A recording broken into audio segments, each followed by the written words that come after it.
Brian Henesey, former NFL running back, clinical research scientist, and inventor. Overachieve and overcome. I didn't know what to expect talking to Brian. Was I going to talk with a football star, a clinical researcher, an inventor of unique gym equipment, or a kid's coach? Well, I must tell you, it was a great combination of all of these. And Brian tells his story so well and speaks with such great passion that it's my true pleasure to share his journey with you.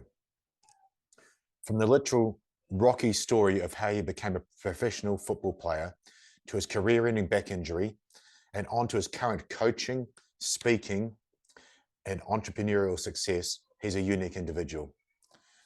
Brian is the founder and trainer of an overachieve sportsandspeed.com. Check out the link. And has invented the patented Squat Max MD and the Henny attachment. I think that if a sentence could sum him up, it would be helping athletes reach their short-term goals and chase their long-term dreams.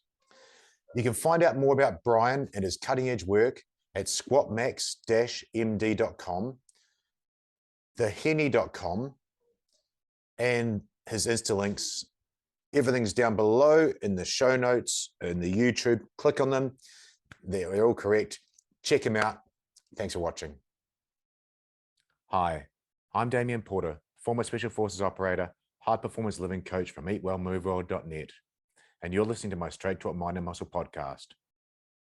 Subscribe for more amazing tips, interviews, and wisdom from phenomenal guests, and get you a free copy of my 5-day meal plan and exercise ebook at realketonesaustralia.com. This show is sponsored by realketonesaustralia.com, the best and most effective ketone supplement on the market to reduce anxiety, enhance brain performance, and supply twice as much energy as glucose. You can find all my former shows on Spotify, iTunes, YouTube, Google, Amazon, and Libsyn. Thanks for watching and listening. Awesome, man. We are live. Well, welcome to the Straight Talk Mind and Muscle podcast. Welcome to my guest, Brian Henesey. Brian, thank you for joining me. Hey, it's my pleasure to speak to you and to speak to your audience in Australia and around the world. I appreciate the opportunity. Oh, man, I love getting guests on, the world leaders and what they do, and everybody's got a story. Getting to know a guest on the show is a real privilege and honor for me. And I've done a little bit of my research into you, Brian. You're an NFL player back in the day. Correct. An overachieving NFL football player. I wasn't born a blue chip athlete where everyone was interested in me. I kind of had a dream when I was a kid that I could make the NFL. But I ended up going to a real small college, more of an Ivy League type school. My football program in 120 years probably only has had 5 NFL players. So, but I was determined to be that 5th player. So when I graduated from Bucknell, even though I had done real well, had the school record in rushing yards, no one from the NFL would even give me a tryout. So wow. My story became a kind of a national thing back in the 90s.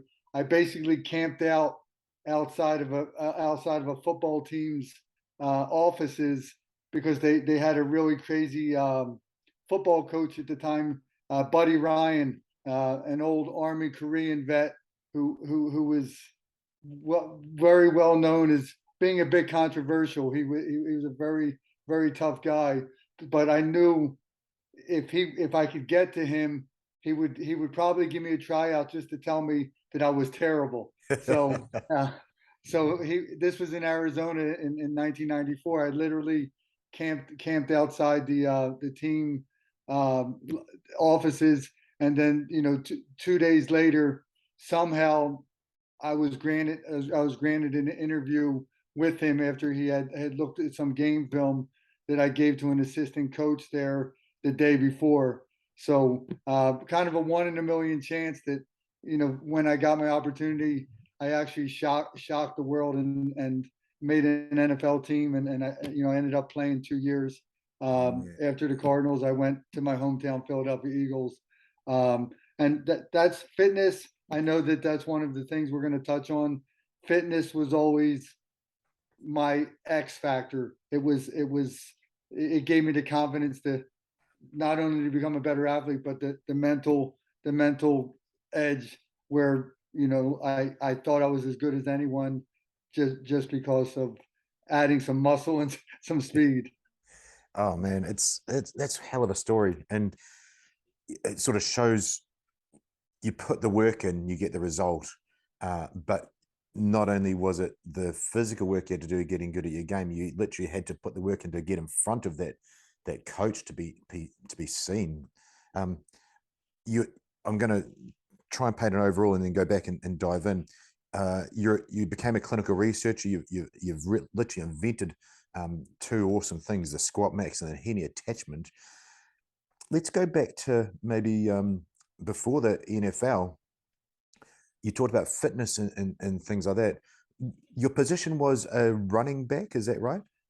Correct. I was a running back. I know American football is a little different uh, than rugby, but yeah, I was the smaller guy that needed to run fast and So I'm and thinking try, that's like a winger sort of in rugby, the small but super fast. Um, but what a clever idea, being fitter and stronger and being able to do that work to be selected rather than, like you try. said, coming from that exact sporting background of a Yeah. school. Well, I had growing up as a kid. Um, I grew up in Philadelphia. I don't know if you can see my shirt. I got my Oh, mixed awesome. gym. I got my mixed gym, 1976. Oh, So man. so we were fortunate that I wasn't reading Greek mythology, but I got to see Rocky movies Yeah. in the 70s. But my grandfather was a professional boxer in the 1920s, 30s, and Wow. and and fitness was always something that was passed down in my family. My dad was we grew up in a blue collar neighborhood. He was kind of a street fighter Yeah. that kept himself in shape. So fitness, even at 5, 6 years old, push ups, pull ups, family parties would turn into a sit up competition. And I was the youngest of five children, so I was always trying to keep up with my older siblings. And my sister, that's closest to me in age, she was a terrific basketball player and got a scholarship to play basketball in college. So that was kind of my blueprint. She was the first person to go to college in my family. So for me, it was a no brainer. You mean I can maybe play football and go to school, because we were blue cut. My dad was a roofer. We hard labor job. So I'm like, Yeah. this is a no brainer. The plan was to go to college. I was supposed to go to Notre Dame, but I wasn't good enough to to play at that level. So I went on to Bucknell. But yeah, fitness became, even at 7, 8, 9 years old, it was my X factor. It was my confidence booster. But uh, one of the reasons for one of my creations, the Squat Max MD, unfortunately, when I was about 11 or 12, I think I was probably 11, I was on a bicycle in the city, and I was hit by a car. Um, and Wow. this I didn't know it then, but this was the beginning of 30 years of lower back problems.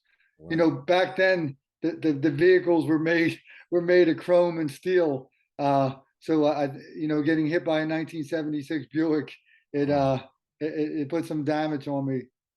So when we get into talking about my creations, I had this dream to play the highest level football, and to but I always was haunted by back problems. Even in high school, when I was 16, 17, 18, I would get cortisone injections in my back just to be able to play football on Saturdays sometimes. It wasn't constant, but it was always, whatever happened in that accident, it was always kind of a ticking time bomb. It always showed up at the wrong times. it Uh, does. yeah. So that's when we get into squat max, that was driven by a lot of times when I was having problems with my back, I couldn't do certain movements. I'm a big proponent of free weight squats and free weight movements. In the 90s, we used a lot of, I'm not sure if you're familiar with hammer strength. Oh, yep, yep. Yeah, so I was forced to use a lot of machines, and I Mm, would always notice that my performance wasn't the same when I was forced to use machines. Like I could jump up and dunk a basketball when I was squatting, but the off season when I couldn't do the squats and the free weights, I didn't have the same explosiveness. So that's I don't want to jump ahead, but so yeah, so okay. that's uh, I I know you were mentioning my biography after I got fired from the NFL and went and had to get a new job. I went in and did clinical research. I was doing clinical research for 15 years, but Wow.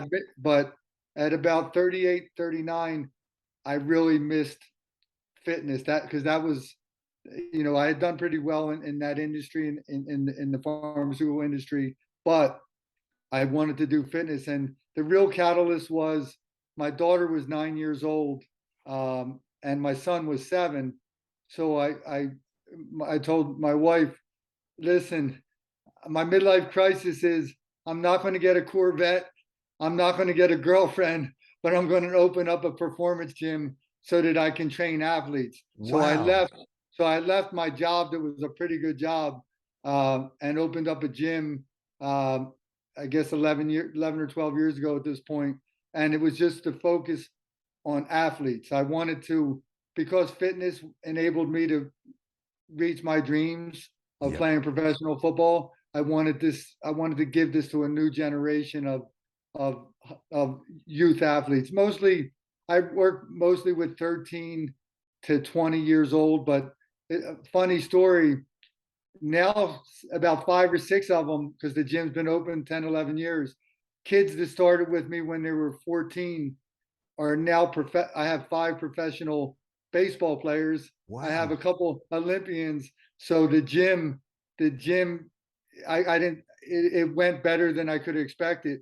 And my daughter went on to play college soccer, and she broke a lot of records. And my son's now playing college football. So even to be able to work with my own 2 kids, which was the initial catalyst, but there's probably 500 to 600 kids that came through the gym that went on to play college or pro sports. So Oh, man. been a pretty unique um, story.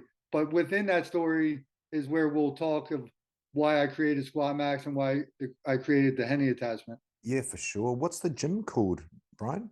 It's called Overachieve Sports and Speed. It's outside about 20 minutes, about 25 minutes outside Philadelphia, Center City, Philadelphia. I think you've got an awesome Instagram with that. Is that right? Yeah, there's one with Overachieve Sports and Speed as Yep. well. Yep. Awesome. Look, That's a problem. I'm pushing my mid 50s here, and I just wanted to open up a gym and train athletes and kind of hide. And now because of these, now I'm on podcast with you. So now I got 3 Instagram accounts, websites, and I'm too old for this. I can't. I don't know if I'm coming or going. you sound like Danny Glover, man. It's funny that I'm honored that I get to speak to people internationally, but it is an indication of how small the modern world is. Last week I was speaking with Tony Blauer, 40 years self-defense, literally the godfather of that stuff in the modern day age. But he had to reinvent himself 2 years ago as well, Brian. When the lockdown hit, suddenly he can't teach in person. And now he's got a whole online course. Your Overachieve Sports and Speed is phenomenal. I watched that for a long time. I'm going to go back a little bit, and then we'll come forward to your creations and your purpose, your new purpose there, which is brilliant to hear how people can do that. Often I interview the military guys, but interviewing your progress. Let's just go back to you talked about your granddad was a boxer back in the day. It's funny you say that. I was watching some old black and white boxing videos the other day. I think it was not Joe Lewis. I've forgotten the first guy who was a heavyweight champion. But how long were those rounds? Were they 20 or 30 rounds? The fights? Yeah, I'm not sure the exact, because we're going back to the 20s or Jack 30s, but Jack Dempsey, I think, was the guy. what's amazing about the technology is I couldn't believe it. 8 or 9 years ago, I was able to Google his actual and find his exact fights, where they were, his Wow. record, and because they someone cataloged all that information. Yeah. So it's pretty amazing. What I'm Uh, getting towards there is, he's a blue collar worker with your dad was blue collar worker. You're talking about the family meetings that turn into fitness events, and I've had the same thing. Press up competitions here and there. That those guys did have to be hard, and just hearing your story as you're saying it, you've sort of brought that unique work ethic to your career, to you getting into the NFL, and then showing that. And I would suggest you just showing it, and then other people emulating it. Olympians, as said, baseball players, your own son and daughter are emulating that. And that's how we teach as proper parents, I think, is by showing them the right thing, isn't it? yeah, I mean that's what's been the great part of my NFL story is sometimes when I would talk to a kid and say, listen, it may seem impossible, but if my 5'9" white ass can pull it off and make it to the NFL, you actually have more talent than I have. So yeah, it's being able to just where they can have living proof that some you can actually pull it off. Because especially that kids, especially in that teenage year, we're all have insecurities. So to be able to be a someone other than their mom and dad, to be a role model, and what what you learn obviously what you learn in the weight room is much more than just the physical part of it. It's the showing up every day, the mental edge part of it. It is, and I can see you're a bit like me. You're a little bit dismissive of it because it's your thing. But I say to people that meet me, my body got me to where I am. My body got me speaking to Brian Henesey in America on a show, because at 17, at 19, I'm winning bodybuilding competitions. That taught me the things that got me onto. Okay, I might be able to get in the army. I might be able to pass selection courses and so on. And that eventually got me to here. Same thing with you, Brian. That work ethic you put in pushed you to where you are, and you're showing that. And that's something that's really honorable, I think, to show people good work ethic. Let me give you a disclaimer though. The, I actually was in officer candidate school, Marine Corps, junior year, and it kicked my ass. So God bless you guys. That I had some mental toughness, but what you I mean, your career speaks for itself. The highest level. That's a different type of to be able to absorb that kind of the pain you absorb. My problem is I made the mistake because I had another year of football, another year of college football. I showed up about I'm only five. I know I can't translate the metrics too quick, but I'm about 220 pounds. Yeah. So I don't know what that is, 100 Yeah, 95, kilos. 100 kilos. Yeah, yeah.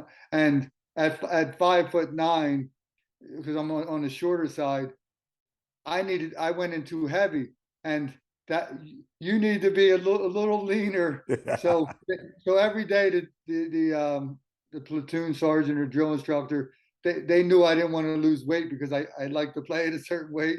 So every day they put me on a scale and punish me. So by the end of that, I think I was down 20 pounds. And I only had a month to get ready for my senior year. But Oh, yeah, wow. that was my dream. If I couldn't make the NFL, my plan was to go Marine Corps and then hopefully parlay that into FBI or something of that sorts. But football, once I had that success at my college, I really wanted to do whatever I could to see if I could get a tryout. So, Look, but I yeah, think really what I can sum that up as is putting your body on the line. We all do it, and you've done it in your way. And I guess that's why we're here with the shows, because you put your body on the line, but having that horrific accident when you're young with the injuries. Let's move on to the squat max and the injuries you're having after putting your body on the line that much. What was going on with your injuries, and what pushed you on to the having to develop a squat max again with your back against the wall? Yeah, well, I didn't tell this part of the story. In my mid 30s, after all the years of back problems, I actually I injured my spinal cord. So Oh, I was actually, believe it or not, I was in such bad shape that they didn't think I'd be able to walk again without a walker. I had a rare thing called cauda syndrome, yep. where you need surgery within 24 hours. I went 72 hours because I just thought I just hurt my back again, and it got so bad that when it was all said and done after emergency surgery, I was literally in a diaper because I lost control of my bowel, my bowel, my bladder, and my whole left side. So I'm 35 and two small kids. Holy Um, cow. yeah. So once I opened up my with that history, once I opened up the gym, within the first year, thinking of my daughter and some athletes, remember what I said, that I really think there's a big drop off between free weights and fixed machines. Yep. There's I That's where Squat Max came from. It's a patented design because unlike other leg machines, I came up with a way with a guide rod and a loading pin where I maintained the free weight component of what's it has the convenience of a machine, but it maintained a free weight movement of a squat. And the reason I came to this is because if I would have had this, number one, if I would have had this the years when my back was flared up, I would have maintained my lower body explosiveness and strength because it's a pure free weight squat movement. Yep. But thinking of my own daughter, I wanted her to maximize her career and not have, a tweaked back because she's a soccer player. Obviously, when you barbell squat, you're getting the whole body bigger. Yep. And at a certain point, I would just she don't need additional weight above. I just want the benefit of the strongest legs I can get Clever. without, because I'm a big proponent of relative body strength. And if we talk a little bit, if we get into some of my training, my training at my gym Overachieve was based on 4 or 5 what I call principles or and relative body strength. It's not just about how much you can bench press or how much you can squat. If you The ultimate free weight is your body. Yep. And funny story, my daughter was a bigger girl, 140, 150 pounds, but she could do 6 or 7 pull-ups in ninth, 10th grade. And she was the fastest girl on the team, even though she was one of the bigger girls, she was faster. And people didn't understand it's because even though she was the bigger girl, she owned that weight. Yep. But yeah, so Squat Max within the first year opened up my gym, and I'm not a fabricator, so this was biting off a little bit more than I could chew. I found a local fabricator in Pennsylvania that makes Jeep parts, and I came up with this design, submitted a patent on it, and got a patent within a couple years. But the main thing for me, which most equipment companies don't do, is I reached out to a bunch of universities and asked them to come and do a research study. I wanted to make sure it behaved just like a barbell squat. And so within 2 or 3 years of inventing this thing, a local university came out and they found that it activated the lower body, the glute max, all the stabilizers, almost identical to a regular free weight squat. It was a real, because I was a research scientist, so research was important to me, but it was mostly because I'm giving this to my athletes and my daughter, and I want to know that this damn thing that I think is going to work like it should work actually does work the way I hope. And it's been great because I can go max effort. Baseball players, female athletes, they can go max effort, and there's no concern about tweaking a back, tweaking a shoulder. And this thing, it's a legitimate piece, and it's been hard. I had the research and I had the all the science behind it, but I didn't have marketing. Yeah. So I know we were talking earlier. You were kind of surprised that it's been on the market because I've been marketing for probably 8 or 9 years at this point, but marketing has been a tough component. I know so much more now that if I could do it over again, I would have got it out to opinion leaders because you could have the greatest device in the world, but if no one knows about it. But now Squat Max, it's in 35 countries. It's finally being, people are realizing it. Like the New York Jets, the football team just got 3 of them a few Brilliant. months ago. Have you heard of Adam McDougall, Mad Dog McDougall, the footballer in Australia? He started Yes. Manshake. Yes. You know Manshake? Now you mention it. Yeah, he has a company I think called Manshake. He ordered one just imported it to Australia a couple months ago. So yeah, it's once people that know lifting, know fitness, like Eddie Cohn, some Yep. of the top power lifters of the world, soon as you look at it, you get it because it's vertical line of drive. So because it's not fixed, it actually pulls straight down on your hips. And that's what's really been cool for me. It gives you some decompression. Yep. So I used to get annual every year. I had to get injections in my back, rhizotomy, where they basically burn the nerves.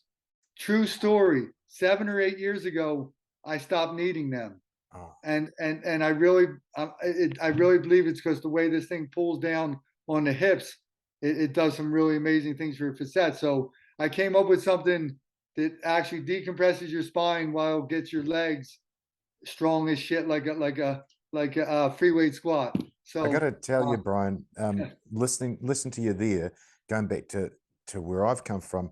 I was 19, 20 years old, squatting 210, yeah, I around understand about 450. 450 pounds. And back in our day, you didn't know about transverse abdominis, you didn't know about the core strength, you just did it. Well, Just long muscled story it up, right? yeah, it just ruins you. And long story short, that and the military with the gear we use, my back, my lower back got hyperextended and facet joints jamming up, a whole bunch of issues. Just like you're saying, that the squat max is highly likely to avoid. For me, the squat was a back exercise. I get underneath the 210 kilo bar. I'm literally 75 kilos, so I don't weigh too much, and it's a back exercise for me. And if you EMG'd it as well, you'd see my lumbar extensors going off the charts. So the squat max would have been brilliant then. Sounds like a great place to have it is in the teams where they're set down. Something like the All Blacks, who travel 70% of their season overseas. Sometimes they can't even get in a gym where they can push a bar because the ceilings are too low in France or something. So, but for those teams that are set down in their cities, which is a young person coming through, it's a phenomenal way forward. And like you said, once you see it, it works. I saw it for the first time after we chatted on email, and I just thought it was a brilliant piece of equipment. Thank you. Yeah, it's been, like I said, it's been some pretty cool stories about it. I won't bore you, but my favorite story that I tell everyone is there's a Major League Baseball player. I had just opened up my gym, like I was 3 years in, and so no one really knew of me. I played in the NFL 20 years before, and I wasn't that great. So, but it's a funny story. Somehow, this Major League Baseball player found me, Raul Ibanez. He was 41 at the time, and the Philadelphia Phillies, they had let him go. They said, "You're too old," and everyone said that his career had passed. But he came to me and said, "Brian, I want to get faster. I want to get more explosive." And 41 years old, you can't push he's not a guy we're going to be loading up back squats. I said, "Brother, I got the thing for you." I said, and Squat Max it wasn't out there yet. He was probably on a prototype. True story. He was signed with another Major League Baseball team, and that year he had 29 home runs, which tied the Major League record for someone over 41. And he's Wow. been a big proponent of this thing. He would actually do it in between innings. They had it underneath the stadium, in the dugout, and he would go down and do 5 fast reps before he came up to bat, because Yeah. it felt like it activated his whole body and gave him that decompression. But yeah, he actually called it the fountain of youth for him, because he could get the benefits of a free weight squat, the hormone response, and and get decompression and loosen up his hips. Usually sometimes with free weight squats, the next day your hips are kind of funky and tight. Yeah, so that's where the squat max came from. And then I'm sure we'll get into it. About 3 or 4 years ago, I came up with my second product, which I think that's how you saw Pat Yeah. McNamara using it. My Henny attachment. Yeah, look, we're definitely going to get into that. You said something telling there, and I do try to unpack a guess answer for everyone. Um, hormones, hormone component is what you stated. Can you please say for the listeners and the viewers why are squats important? Because I don't like to do squats because they hurt my back, and I do a bunch of different things. So for me, I'm hopefully clever enough, or no, I'm old enough actually, not wise or clever. I'm old enough to have some ideas about what else to do. But why are squats important for athletes? They did some, going back to and I remember reading about this in the 90s, some of the earlier studies where they would actually, and where they showed that you could actually induce a hormonal response, growth hormone, improve testosterone levels just from doing heavy legs, and some of the earlier studies, and they'd even compare leg press versus free weight squat. And because it was a total, lower body movement, that's what would give you that positive hormonal response. And so yeah, so that was a big, for us guys that are trying to maintain our longevity, being able to get that kind of, because we're not gonna put 500 pound on our backs, most of us in our mid 40s 50s, because of all the pre-existing things go on. Yeah, so this thing now allows you to get the benefits, even at that, not just the physical benefits, but the endocrine, the hormonal. And for me, I have to hit this. I don't know about you, but heavy legs is my Prozac. Uh, so I tell people all the time, I'm a little beat up from 20 years of football. Definitely have some CTE symptoms, but if I can do that max max heavy legs, close my eyes and feel like I'm back squatting, I'm a happy camper for the rest of the day. Yeah, Even those hormones, the feel good endorphins component of doing a heavy leg movement. So absolutely. I think of CT Fletcher. He's the famous guru, fitness guy out in California. Um, I had him use the Squat Max MD, and he said that they should call this the Squat Max MF, because this thing's a motherfucker. So just being able to lift heavy. But yeah, so that's the story. I like I said, I've been around a while. Endorphins, that word, I just had it broken down for me like 2 months ago, and it's making your own morphine. I mean, that's so powerful. And if you can, we're all a bit sore when we're training for 40 years. If you can get it from, like I say, doing something heavy, it's not going to hurt you. It is the natural Prozac. Yep. The CT Fletcher also said it's not just the run. It's not just the runner's high. Us guys that need that heavy weightlifting, get your lifting high. Hell yes. Hell yes. Yeah.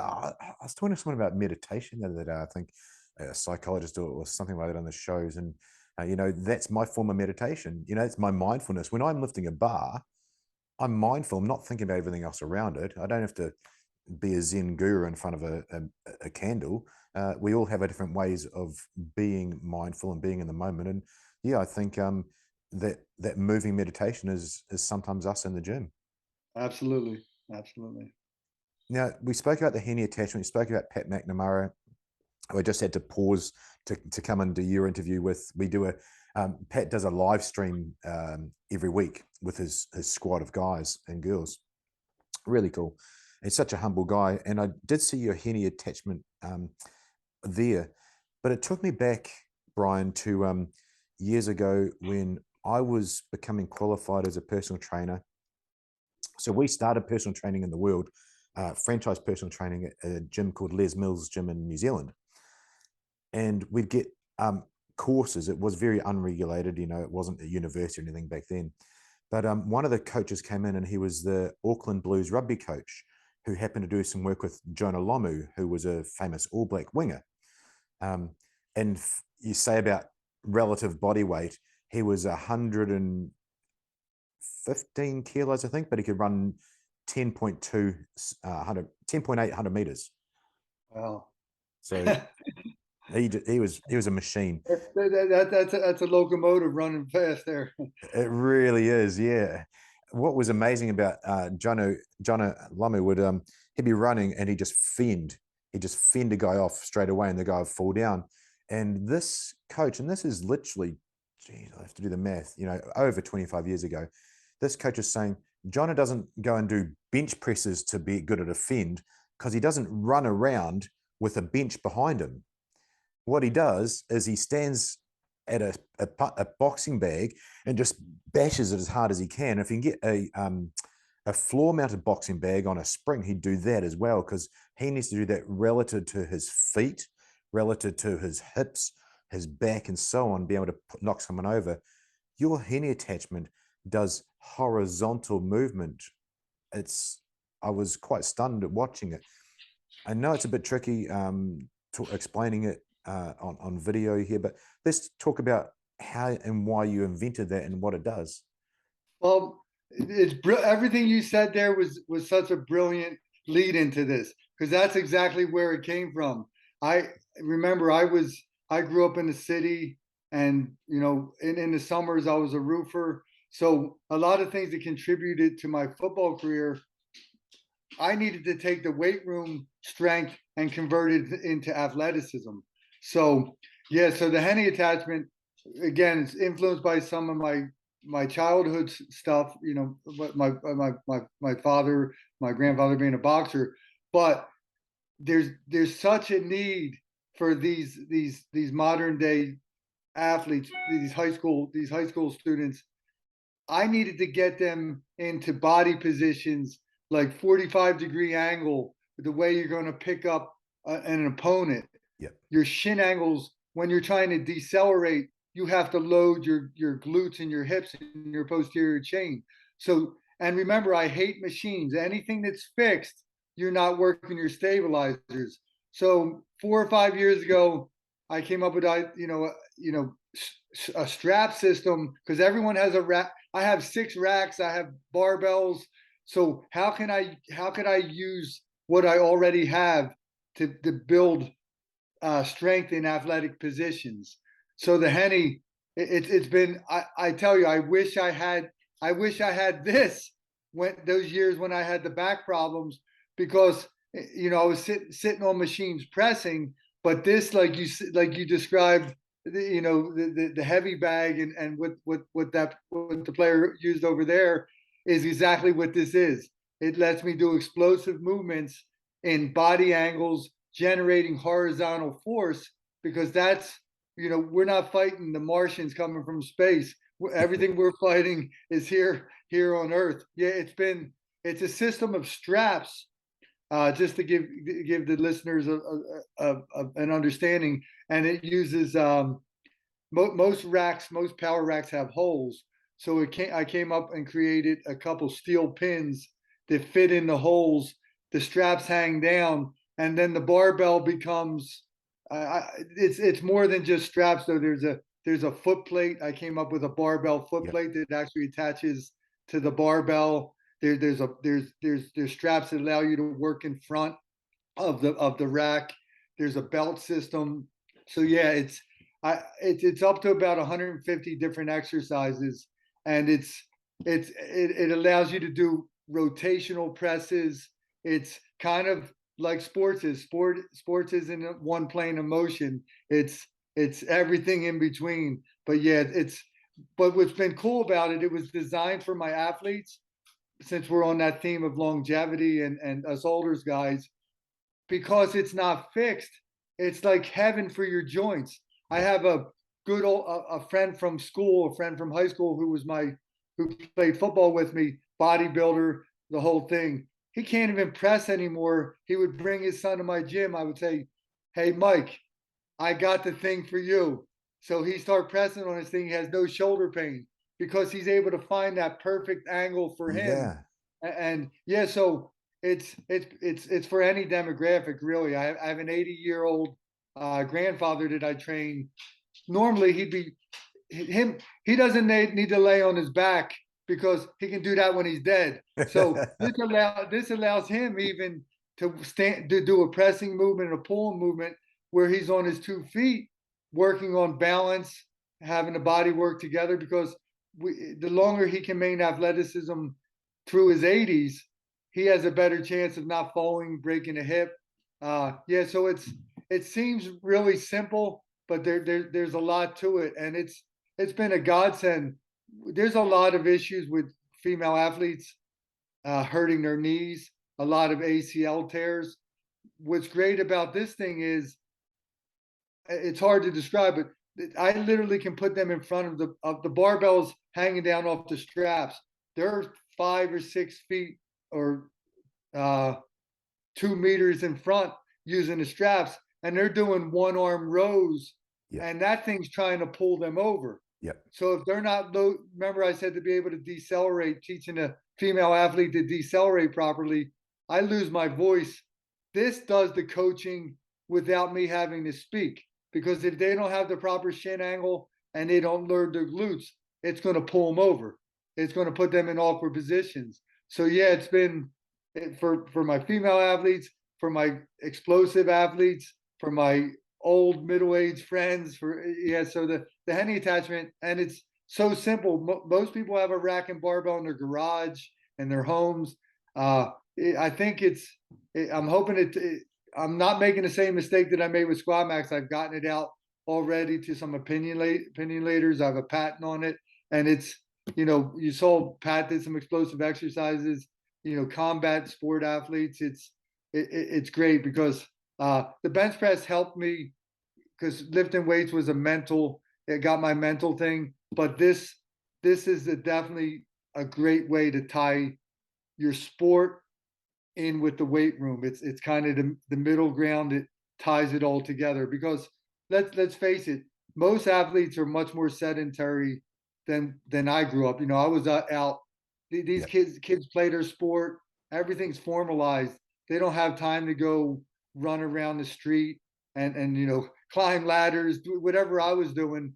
So yeah, so this becomes it's really important, I think, for the modern day athlete, because time sense, they don't have that much time. So we can do the traditional squats and stuff that we do our sprints, but then I have the Henny that allows me to actually work certain body positions and build strength in that horizontally directed angle. That you said a whole bunch of things there, and a couple of them I'd like to expand. First off, anybody that sees it, like me, or like another friend of mine, Joe Hortai, he's a Australian SAS operator, veteran. As soon as he saw it, so this guy, Brian, he exercises every day. He's a little bit famous for doing 1,000 burpees a day. Wow. So pretty tough fella. But as soon as he saw it, he quickly wanted to use it. But you said something there about us older guys, a bench press. Now, a bench press looks something simple. I still remember the first time I was in a gym. So I trained from 13 years old at home to 16, never could bench press because I didn't have that bench press, which had weights on the ground. I was in the gym at 16 and the bar was like this. Remember that first time you touched a bench press? It took me 3 or 4 weeks to learn the thing. When I've done that horizontal pressing movement off the straps, I just got it straight away. And you're saying my shoulder angle was great. Oh, no, you're talking about your friend. Everything just clicked, and my body immediately knew how to do it. I didn't have a learning curve of how to do it, because if I didn't do it right, I'd fall over or I couldn't push the damn thing. So it just seems like a very relative strength, relative skill move, and it's different.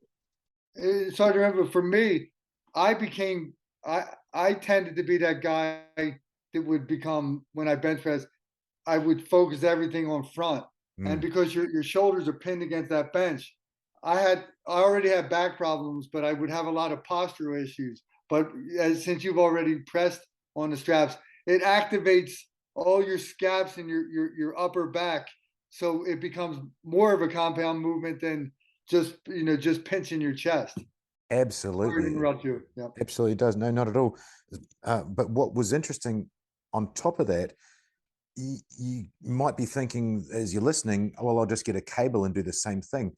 No, it's different again because that cable has all that load. In fact, a lot of the time, the most load right at the start, and that takes a hell of a lot of skill. Imagine getting a 80-year-old guy to do a punch with a cable. It's not going to work so well. And having to stabilize the shoulder, like you're saying, you just get it with the Henny attachment with that bar. It's very um, A very little bit. practical. It's more omnidirectional. Yeah. You're more left to right, where the cable is going to still have that. I mean, you stabilize it, but it's anchored to a fixed point. Yes. Exactly that. It's really clever. Let's just talk about the two websites because that's what threw me a little bit. You got the website for Squat Max and website for Henny. What do we got there for people listening? They'll be in the show notes, of course, but if you're listening and you want to hear it, Yeah, the website is squatmax-md.com, and that's it has a wealth of information, all the research studies. I get contacted frequently from Australia, New Zealand. Unfortunately, I don't have a distributor yet in those countries. Some probably 10 or 12 customers in Australia have, like we talked about Adam McDougall. If you're able to arrange it with your own freight forwarder, I'll send them anywhere. But I'm hoping the Henny attachment, because it's a little bit smaller. But the Henny's the Henny.com, TheHenny.com. It's not the drink, it's not Henesey to drink, but it's the Henny.com. Yeah, so that's the two websites for the products. And on Instagram, Instagram shows you a lot about the products, which is pretty cool.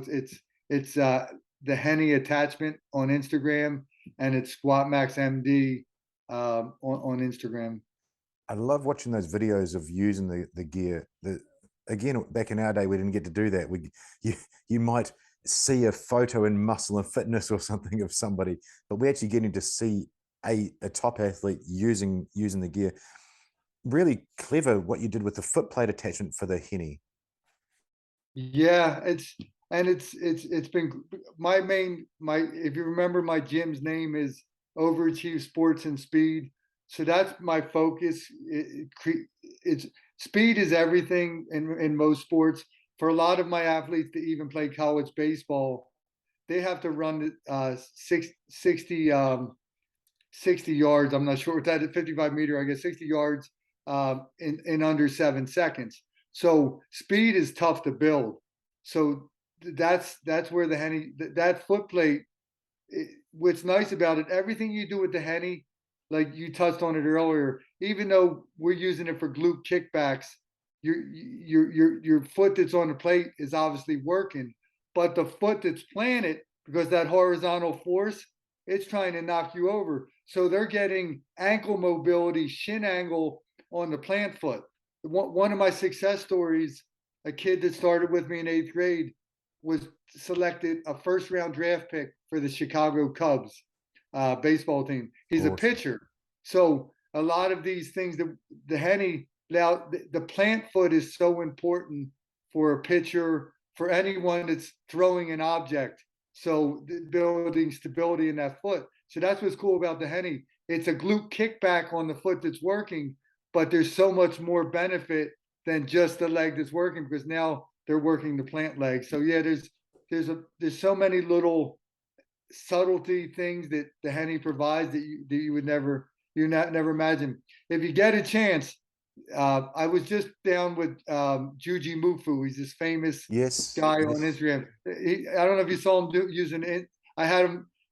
He did a whole YouTube on Squat Max. It's a pretty amazing video. But there's this uneven press where you put the load only on one side of the barbell and you have to press it.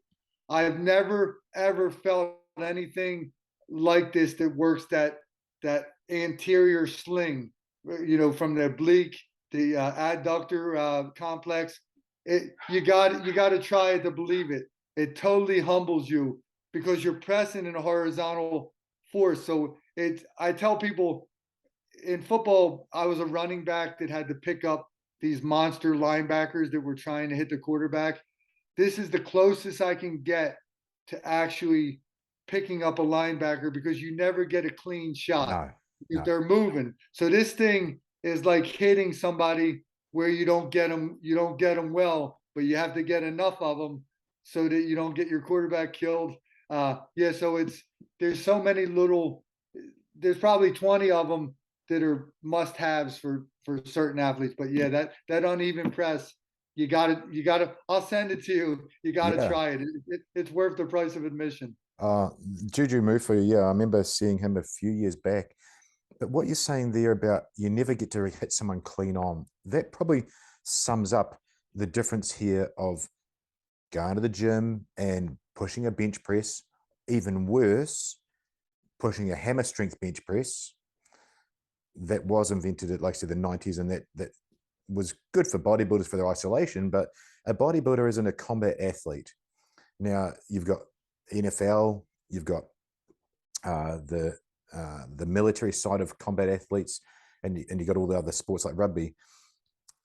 Hitting someone square on, bang, with two hands like a bench press, that's not how it goes. I can relate that a little bit to some guys I had on the show, GBRS group, SEAL Team 6 guys, and they've got a trainer, you may have heard of him, Vernon McIntosh, Mm. pretty clever guy, but these guys, their skill set is shooting. And when you're shooting with a handgun, which is different than a long gun, grip matters. Grip matters a lot. So they talk about that. But what they talked about was, you're going through a door, and you got a bad guy there and you need to grab him. You don't get it perfectly like you do when we're doing grip training. You may only get a little bit of grip here, and maybe uneven. That's with grip, and that was related to a small thing there, but you're relating to the whole body with that uneven loading. And it's very, very clever. And what's great about what you said, Brian, is we did uneven loading 20 years ago, put a 10 kilo on one side and a 5 kilo on one side and do the squat. It was a gimmick. It was, oh, this is a bit tough. But you've given people a reason, a blueprint of where that actually applies to, of sports performance, which is really, really clever. And yeah, I think you've explained it better than I, just about I, anybody I've listened to. a story was in the summers. I remember I said I would work. Besides the weight room work, I would work as a roofer, Mm.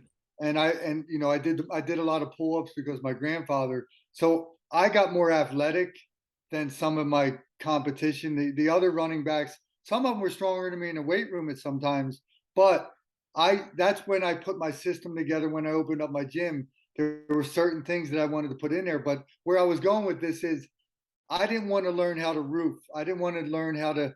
I just wanted to do the labor because I didn't have plans to do that for the rest of my life. But I wanted to get in shape, so I would carry two bundles of shingles up a ladder constantly.